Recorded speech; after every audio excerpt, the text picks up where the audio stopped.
policy be changed by anyone to absolve themselves of makosa? You know, a policy is, you can have, if for example your password policy is that anyone can access it, definitely you know what that does to your case. If you come up with a policy that anyone can access the password, you remember the question that they are asking was the technology. Can it inspire? Let me that question. You know, the technology issue. They're asking a question that is very pregnant. There, it's saying, you remember Makiadi? They're saying, the technology deployed by IBC, did it meet the standards of integrity, verifiability, transparency, and guarantee credibility of results? So if your password policy is that anyone can access it, of course it affects credibility, it affects verifiability. So your policy should be in such a way that it says that there are guards, there are safeguards. Maybe only one person can have it.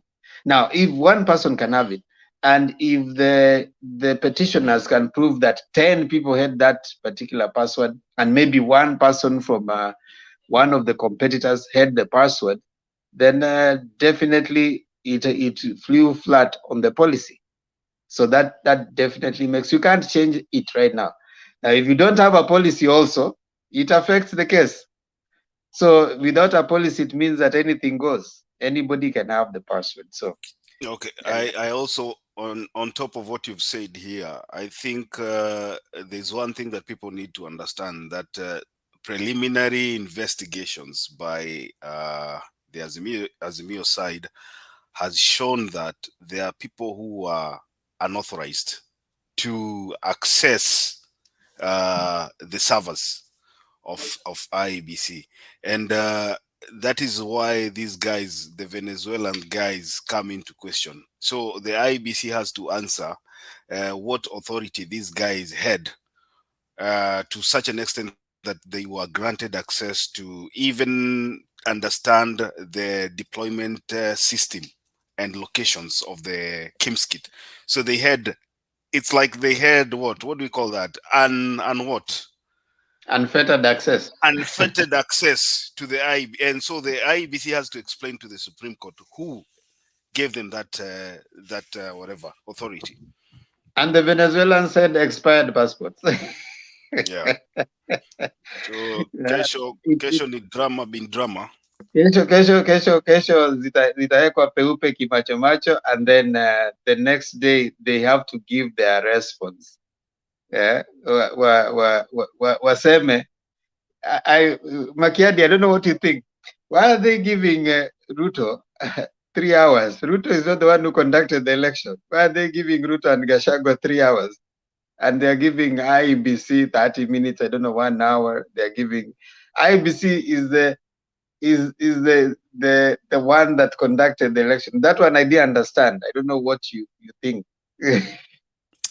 I would say but there's a very thin line between IEBC and William Ruto. So even if they give William Ruto 3 hours, it's still the same as giving IEBC 3 hours, because there's no distinction between the two. These two people operate as the same. Their lawyers are almost working together.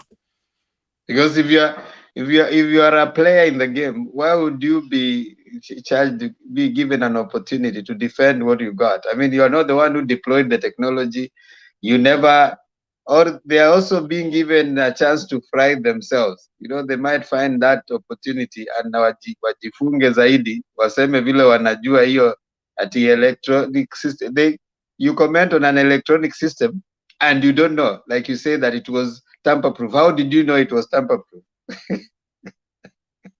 Yeah, that's a good one. That's a good one. Nani anasema ati hujajibu swali yake? I think you've answered that question ya kubadilisha whatever policy, ndio mtu ajitoe kwa shida hii. Maybe sijajibu, ila nataka kusikia. Ni sawa, sijui Wacha niseme hivyo. Huyu Ndirango huyu anakuwa na shida gani jameni?